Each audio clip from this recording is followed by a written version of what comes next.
I'm Angela Fowler. I'm from Olive Branch, Mississippi, and I'm an accountant.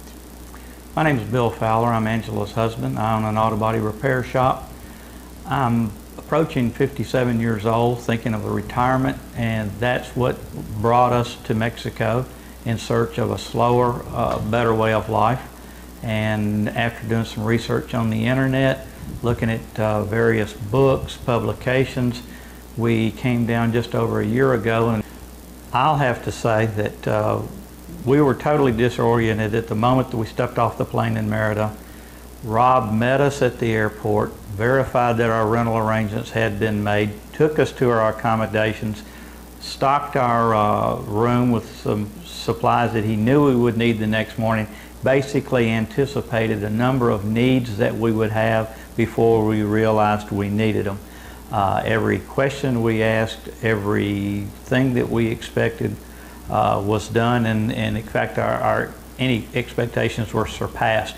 Now, when you came down here the first time, you saw a house that you really liked, which you ended up putting an offer in, and if my memory serves me right, you gave a substantial deposit. I think it was almost about $30,000, if I remember right, and the deal died because you weren't comfortable proceeding with it because of disposing of other assets you had in the States. So what would you say to anybody who was worried about giving money to YMB, or what would happen to them if they gave a deposit to YMB for a property that didn't turn out? Our money was refunded immediately, within just a day or so. By wire transfer. By wire transfer, with our request that it be returned, and our explanation that we could not go through with the deal. Basically, I guess what could be construed as an escape hatch that allowed us the latitude to get out of the deal if we ran into circumstances such as we did.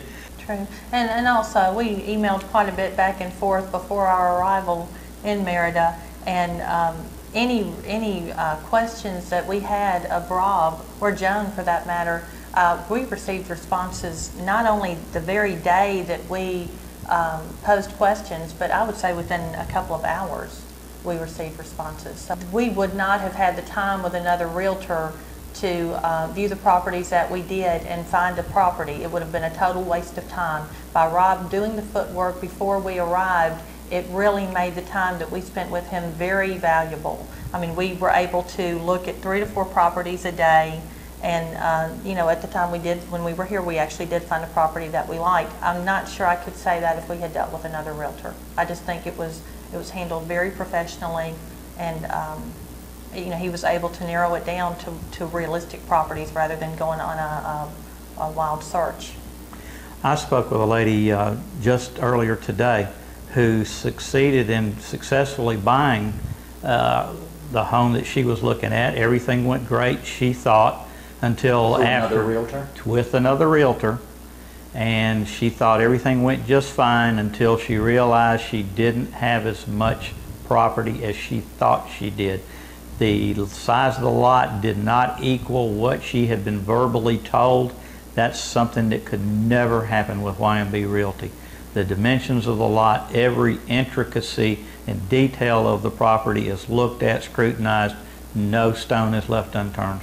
If one took into consideration the number of hours that YMB devoted to processing just our search for property, gasoline, and all the other related expenses, the fee is an absolute bargain. Double the price is something that I would happily pay again, but then I have the advantage of having experienced it, having been through it, and in retrospect can look back and realize how much we accomplished and what value we received for the money we paid.